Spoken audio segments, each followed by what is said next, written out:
Os cultos de quarta-feira continuam acontecendo regularmente, normalmente, e eu tenho observado que alguns irmãos não têm perdido. E é importante a igreja participar do culto de oração.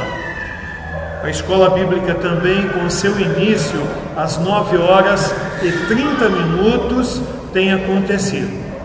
Também chamo a atenção dos irmãos, não para a próxima quarta-feira, mas para a quarta-feira, dia 21. Se eu não estou errado, é dia 21 mesmo. Não esta, mas a outra quarta-feira, quando vamos, no transcorrer do culto de oração, realizarmos culto administrativo. E nós vamos avaliar se podemos fazer já alguma modificação no desenvolver da escola bíblica dominical. Hoje pela manhã, reunida a diretoria da escola bíblica, foi feita uma prévia.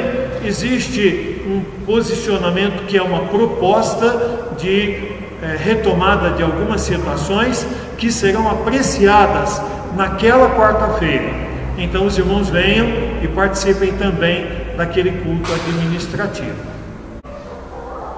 Nós vamos meditar na palavra de Deus nos próximos 20 minutos.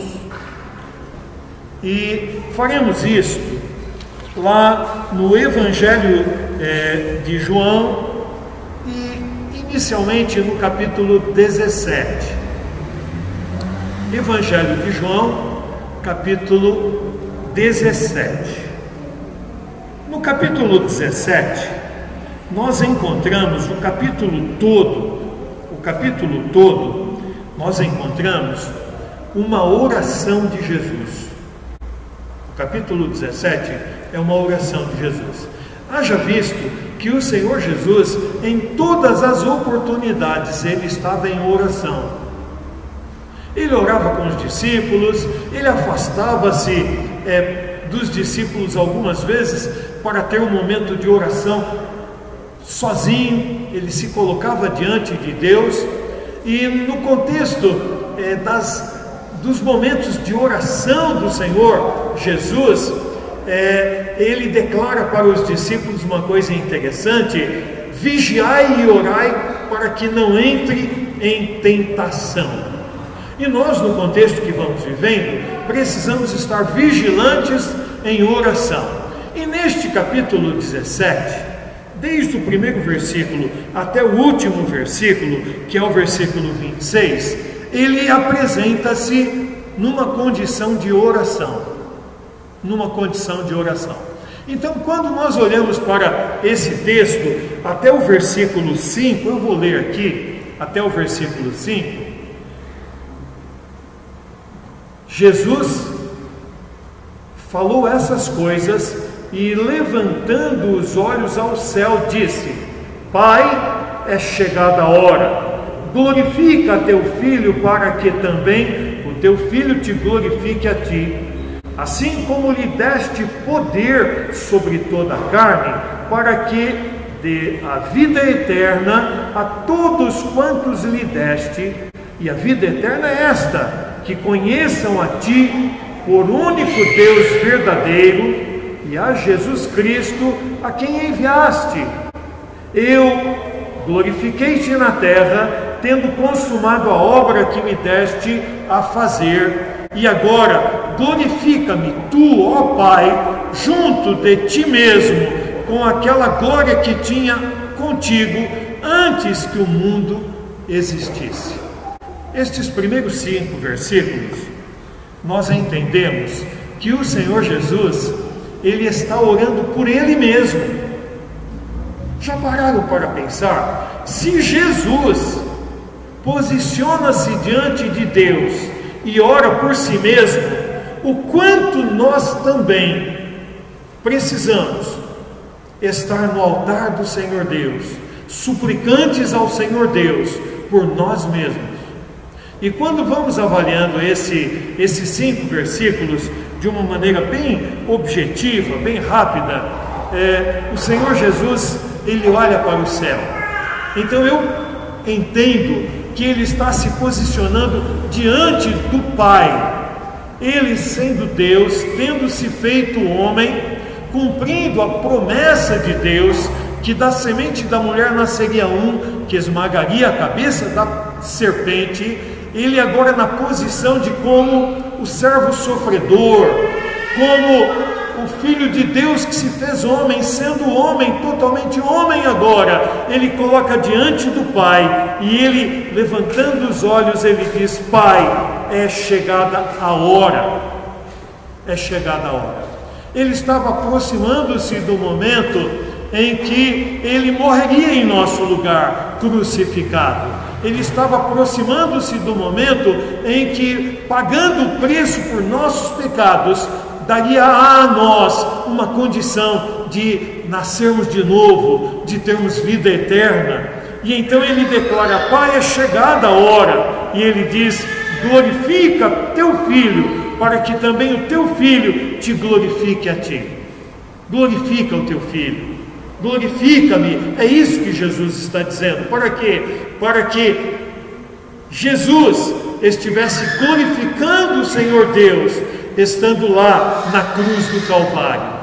O Senhor Jesus, ele está ali colocando-se diante do Pai, buscando então esta condição de segurança, de paz, para que realmente ele pudesse, lá na cruz do Calvário, glorificar o Senhor Deus, pagando o preço por nossos pecados, para que, ao sermos nós salvos, nascidos de novo, naquele sacrifício remidor, o Senhor Deus fosse glorificado com a nossa própria vida. Sabe por quê? Porque nós fomos feitos para a honra e glória do Senhor Deus. Quando chegamos no versículo 6, e isso vai até o versículo 19, a oração de Jesus muda. A oração de Jesus muda. E é interessante observarmos nesses versículos de 6 a 19, que ele começa dizendo assim: manifestei o teu nome aos homens que do mundo me deste, eram teus, e tu nos destes, e guardaram a tua palavra. O Senhor Jesus estava orando pelos discípulos. O Senhor Jesus, do versículo 6 até o versículo 19, ele se derrama diante do altar do Senhor Deus.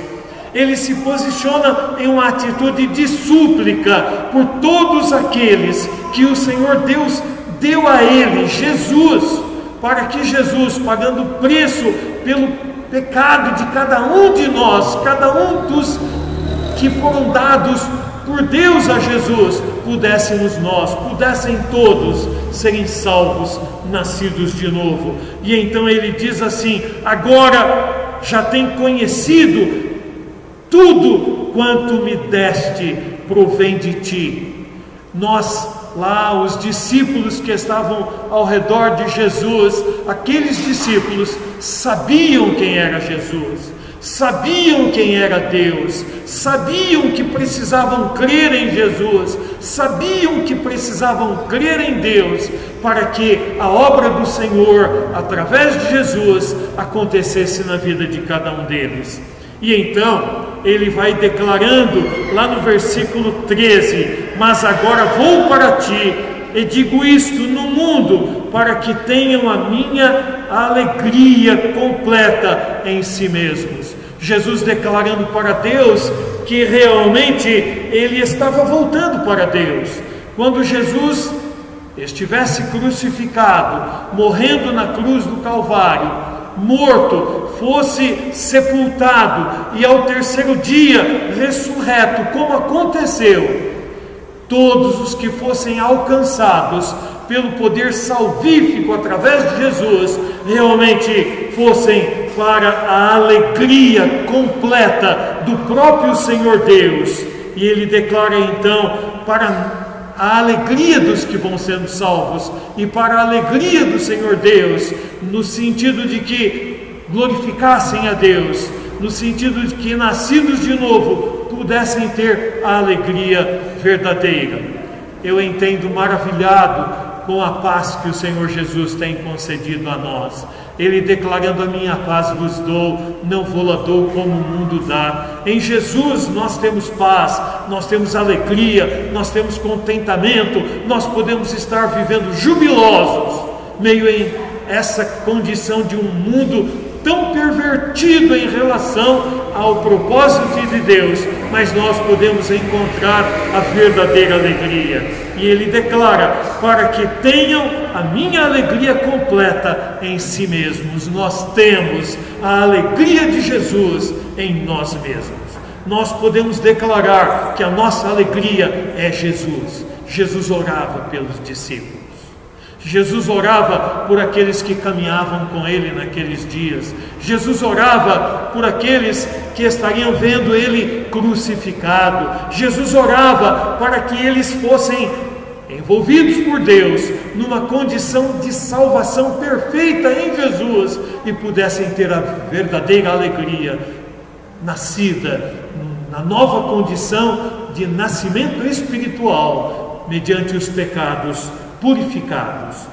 Ele vai chegando ao final dessa parte e ele declara: e por eles me santifico a mim mesmo. No versículo 19, Jesus declara: e por eles eu me entrego, eu me comprometo, eu tomo uma posição de estar separado. Jesus está dizendo: e por eles me santifico a mim mesmo, para que também eles sejam santificados na verdade. A verdade salvífica, a verdade proposta por Deus, para que todo aquele que crendo em Jesus possa encontrar certeza de salvação. Que coisa maravilhosa é o derramar da graça salvadora. Essa oração de Jesus pelos discípulos foi tremenda, foi poderosa. Mas nós vamos chegando então no versículo 20, e eu quero apresentar para nós nesse momento algo maravilhoso que está do versículo 20 até o versículo 26. E então aqui eu entendo que o Senhor Jesus, Ele estava orando por mim. Aqui eu entendo que o Senhor Jesus estava orando por você, meu irmão. Aqui eu entendo que Jesus estava orando por tantos quantos estariam ouvindo a mensagem salvadora em todos os tempos, em todas as épocas, para que a condição de salvação proposta por Deus através de Jesus e consumada em Jesus e por Jesus na cruz do Calvário fosse realmente algo tremendo em todos os tempos, proporcionando salvação a todos. É interessante observarmos que João 3,16 está implícito aqui, porque Deus amou o mundo de tal maneira que deu o seu Filho unigênito, para que todo aquele que nele crer não pereça, mas tenha vida eterna, mas viva eternamente. Então aqui no versículo de número 20, eu não rogo somente por estes.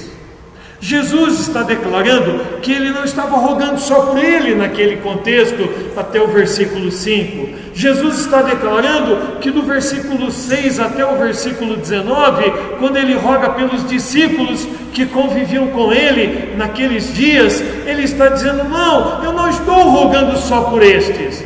Mas agora Jesus diz assim, ele diz: eu não rogo somente por estes, mas também por aqueles que pela sua palavra hão de crer em mim. A palavra do Senhor é proclamada desde aqueles dias em que Jesus ressuscitou até agora. Nós vemos lá no livro de Atos o desabrochar do desenvolver da igreja, corpo de Cristo. As igrejas foram sendo organizadas por toda parte, os salvos iam se reunindo, os seres humanos aceitando Jesus como Salvador. Por esses, desde aqueles dias até agora, é que o Senhor Jesus está orando a partir desse versículo 20. E ele vai declarando assim: para que todos sejam um, como tu, ó Pai, o és em mim, e eu em ti, que também eles sejam um em nós, para que o mundo creia que tu me enviaste. Todos os que vão recebendo Jesus, haverão de ser e são um em Cristo diante de Deus. E nós podemos dizer: somos um no Senhor Jesus Cristo, um povo chamado pelo nome de Deus, um corpo que está operante nesse mundo, que se chama igreja, através da qual Jesus está agindo livre e poderosamente. E eu destaco aqui algumas situações, e a primeira delas é o amor de Deus, que reflete em nós, aquele amor que o Senhor Deus tem por todos nós, ao ponto de dar o seu Filho unigênito. Ele tem feito diferença em nós, e Jesus ora para que nesse amor de Deus nós pudéssemos também encontrar a única e maravilhosa salvação no derramar da graça salvadora,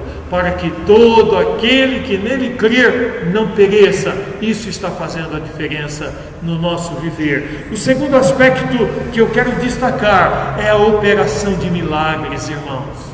É a operação de milagres. Jesus operou milagres por toda parte para confirmar o poder de Deus.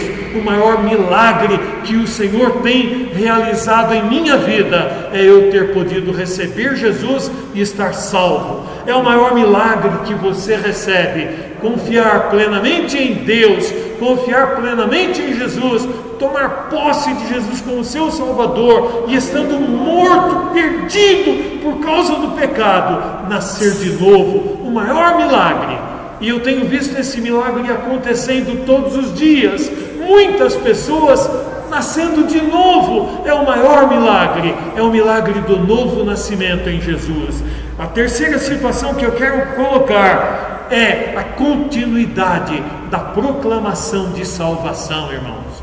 Desde que o Senhor Jesus declarou lá: vão agora por todo mundo, preguem o Evangelho a toda criatura, ensinam o que eu tenho ensinado vocês, façam isso, e batizam em nome do Pai, do Filho e do Espírito Santo. Desde aquele momento até agora e até a consumação de todos os séculos, a palavra vem sendo proclamada. É a mesma palavra, é a mesma maneira de salvação proposta por Deus. Crê no Senhor Jesus Cristo e será salvo. E essa salvação, através do testemunho, através da vida transformada, através da palavra proclamada, é extensiva aos nossos queridos, uns ensinando aos outros, e a ação do Espírito tocando os corações, promovendo salvação para todos aqueles que vão crendo. E então ainda eu quero falar, dando a vida para salvar, dando a vida. Jesus deu a vida por nós. Ele declara ali que estava chegando a hora dele. Quando vemos aí no princípio, quando ele ora por ele próprio, é chegada a hora, glorifica o teu filho. Ele entregou-se, ele deu a vida. Amados irmãos, a nós cabe agora um ensinamento profundo nesta parte, quando o Senhor Jesus estava orando por nós, que haveríamos de ser salvos. Para quê? Para que essa palavra salvífica que chegou a nós possa continuar a ser proclamada por toda parte. Devemos nós também continuar proclamando: Jesus salva. Ele deu a vida por nós, Ele pagou o preço por nossos pecados, e todo aquele que tomar posse do sacrifício que Jesus fez na cruz do Calvário, aceitando Jesus, é salvo. Essa palavra haverá de ser transmitida por toda parte. O Senhor Jesus deu a vida por nós. Nós haveremos de estarmos nos colocando no altar do Senhor em sacrifício vivo, como o apóstolo Paulo proclama na grande exortação, apresentando-nos como sacrifício vivo.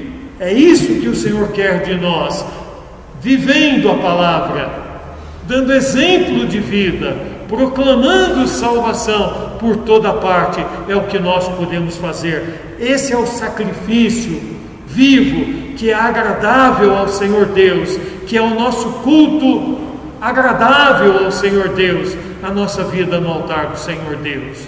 Então, eu quero ainda declarar que mediante a palavra que sai da sua boca, você proclamando salvação, o amor de Deus está fluindo de você. Mediante a proclamação de salvação, realmente a operação do milagre está acontecendo através de você. É através de você proclamando com amor que o milagre do novo nascimento vai acontecer na vida de outras pessoas. É a palavra transmitida por você que vai sendo levada de uma geração a outra geração, até a volta de Jesus, que está próxima, queridos. Os sinais estão acontecendo, nós vemos os sinais por toda parte. Então, a minha vida, a tua vida no altar do Senhor, em sacrifício vivo, que é o culto racional, é a maneira de cultuarmos ao Senhor, que é trabalho, que é operosidade. O ato de louvar, adorar, exaltar o Senhor com a proclamação da mensagem de salvação é o trabalho que haveremos de apresentar ao Senhor. E então, vamos olhar no capítulo 1 aí do Evangelho de João.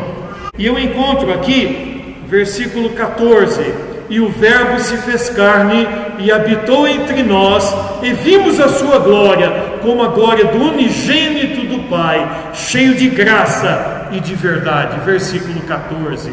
E isso vai seguindo, né? Vai seguindo. E que João testificou dele e clamou dizendo: este era aquele que eu dizia, o que vem depois de mim, e antes de mim, porque foi primeiro do que eu. O Senhor Jesus, desde o início, na criação do mundo, e agora João testificando dele, quando Jesus vivia como ser humano. E então a palavra declara que ele era o Verbo, ele era a expressão máxima da palavra, ele era a promessa de Deus que se fez carne. É através dele que há salvação. Meu irmão, você é usado por Deus. O amor de Deus tem que fluir através de nós, tem que fluir através de você.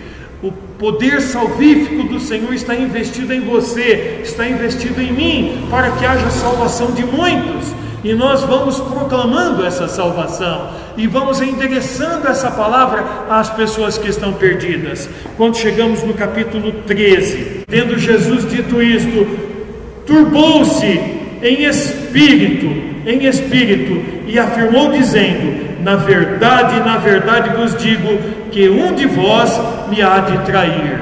Até naquele contexto, no capítulo 13, nós encontramos nesse versículo 21, aquela situação de traição que estava acontecendo, da entrega de Jesus para que ele fosse levado à morte, à perdição.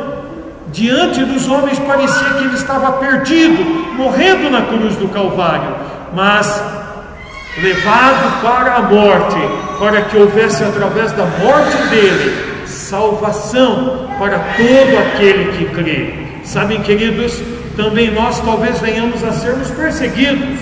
Talvez tenha um Judas aí no teu caminho, talvez tenha alguém querendo espezinhar você nas áreas de vida que você vai vivendo, mas a tua entrega, a tua proposta de continuar firme, a tua proposta de continuar proclamando salvação, apresentar-se-ia diante de Deus com uma condição de Jesus, que mesmo sendo levado em traição por um dos que o seguiam, ele permaneceu firme até o fim, até o ponto, e eu quero colocar diante de nós, de ter tranquilidade e de ter amor pelo soldado que estava lá prendendo ele, quando Pedro lança a mão da espada e vai lá cortar o pescoço daquele soldado, atinge a orelha, e o Senhor Jesus vai lá e faz um milagre da cura. Paciência, resignação, amor, tolerância, cuidado para a preservação da proposta de salvação haverá de acompanhar o nosso viver. Irmãos amados, essa gloriosa unidade do Senhor Deus em Jesus é proposta por Jesus para nós. Para concluirmos, E Jesus diz: eu neles, e tu em mim, versículo 23, eu neles, e tu em mim, para que eles sejam perfeitos em unidade, e para que o mundo conheça que tu me enviaste a mim, e me tens amado a eles, como me tens amado a mim. Deus ama cada um de nós. Jesus nos amou, e nós haveremos de amarmos uns aos outros, e de amarmos até os inimigos gratuitos que encontramos pelo caminho, para que os nossos inimigos possam ter paz conosco, quando transformados pela gloriosa salvação encontradas em Jesus. Pai, versículo 21, Pai, aqueles que me deste, quero que onde eu estiver, também eles estejam comigo, para que vejam a minha glória que me deste, porque tu me has amado antes da criação do mundo. Eu quero estar com Jesus lá na eternidade. E Jesus ora por mim e ora por você, e ele declara: Pai, aqueles que me deste, quero que onde eu estiver, também eles estejam comigo. Jesus ora para que nós estejamos juntos com Ele lá na eternidade. E eu não vejo a hora quando Jesus vai dizer: venham, benditos do meu Pai, vocês possuem por herança o reino dos céus. Eu não vejo a hora quando, ao chegarmos no céu, nós veremos a glória de Deus, veremos o poder do Senhor lá. Lá não precisa nem energia elétrica, nada. A luz do Senhor resplandecente ilumina todos nós. Aleluia! Maravilhosa é a glória do Senhor Deus. E ele no versículo 25 declara: Pai justo, o mundo não te conheceu, mas eu te conheci, e estes conheceram que tu me enviaste a mim. Nós conhecemos Jesus, nós conhecemos que o Senhor Deus enviou Jesus, e nós temos tomado posse do Senhor Jesus como nosso único e suficiente Salvador. Amém? Aleluia, queridos, porque conhecemos o Senhor Deus, porque conhecemos Jesus. E o Senhor Jesus, no último versículo, ele declara, versículo 26: e eu lhes fiz conhecer o teu nome, e lhe farei conhecer mais, para que o meu amor com que me amaste, com que me tens amado, esteja neles, e eu neles esteja. O amor do Senhor Deus para com Jesus, o amor de Jesus para conosco, o amor do Senhor Deus está investido em nosso viver. Irmãos amados, vamos concluindo e vamos pensar o seguinte: a igreja, corpo de Cristo, que somos nós, ela demonstra a unidade em Cristo. Somos um em Jesus, somos corpo formado por pessoas nascidas de novo. É a igreja, é o corpo de Cristo, e esta igreja é unida, ela vivencia o derramar da graça de Deus. Lá no capítulo 13, versículo 35, o último versículo que eu quero ler junto com os irmãos: nisto todos conhecerão que sois meus discípulos, se vos amardes uns aos outros. Algumas pessoas não sabem o que é esse amor. Algumas pessoas não entendem o que é esse amor, e elas avaliam esse amor pelo que elas querem desfrutar umas das outras. Esse amor é o amor sacrificial, é o amor quando nós nos entregamos nas mãos do Senhor Deus, da maneira como Jesus se entregou para a salvação de todos nós. É quando a nossa vida está no altar do Senhor, em sacrifício vivo, santo, o que é agradável ao Senhor nosso Deus, que é um culto racional. A igreja, unida no poder salvífico de Jesus, salva pessoas nascidas de novo. Estas pessoas vivem jubilosas, alegres, satisfeitas, desfrutando do amor de Deus Pai, desfrutando do amor do Senhor Jesus Cristo, desfrutando da operosidade do Espírito Santo e sendo também canal de bênção para tantos quantos ainda precisem ser salvos. Coloque-se na mão do Senhor Deus. Deixa Deus agir através da tua vida, porque o Senhor preparou para você, preparou para mim uma condição gloriosa. E o próprio Senhor Jesus não tem esquecido de nenhum de nós, ao ponto de estar orando, intercedendo junto ao Pai, até pelos que haveriam de ser salvos. E estes somos nós agora, e os que ainda serão salvos e que são alvo do amor de Deus. Coloca a tua vida no altar do Senhor. Jesus declara: eu sou a luz que vim ao mundo, para que todo aquele que crê em mim não permaneça nas trevas. E se alguém ouvir as minhas palavras e não crer, eu não julgo, porque eu vim para julgar o mundo. Não vim para julgar o mundo, mas para salvar o mundo. Jesus está salvando a todo aquele que crer. Jesus é luz. Quem não crer na luz permanece nas trevas. Eu creio em Jesus. Você crê em Jesus. Nós, estando em Jesus, estamos na luz maravilhosa, resplandecente, que é o poder de Deus evidenciado sobre a face da terra. Nesse capítulo 12, então Jesus declara: eu sou a luz que vim ao mundo. Eu creio e eu tomei posse. Você crê? Tome posse. Deixa Jesus brilhar na tua vida. Em nome do Senhor Jesus, que é a luz do mundo. Amém. Para a honra e glória do nome do Senhor Deus. A Ele seja toda a honra e toda a glória, em nome de Jesus. Amém. Senhor Deus, leva-nos em paz. Senhor Deus, que a tua paz esteja na vida de todos os que estão ouvindo esta mensagem. Que a graça salvadora do Senhor esteja envolvendo cada uma dessas pessoas. E que o Espírito Santo esteja agindo lá agora, operante, Senhor. E que isto faça diferença no viver de cada uma das pessoas que aceitem essa luz maravilhosa, Jesus, e tomem posse de Jesus como único e suficiente Salvador. Agora e para sempre, em nome de Jesus. Amém.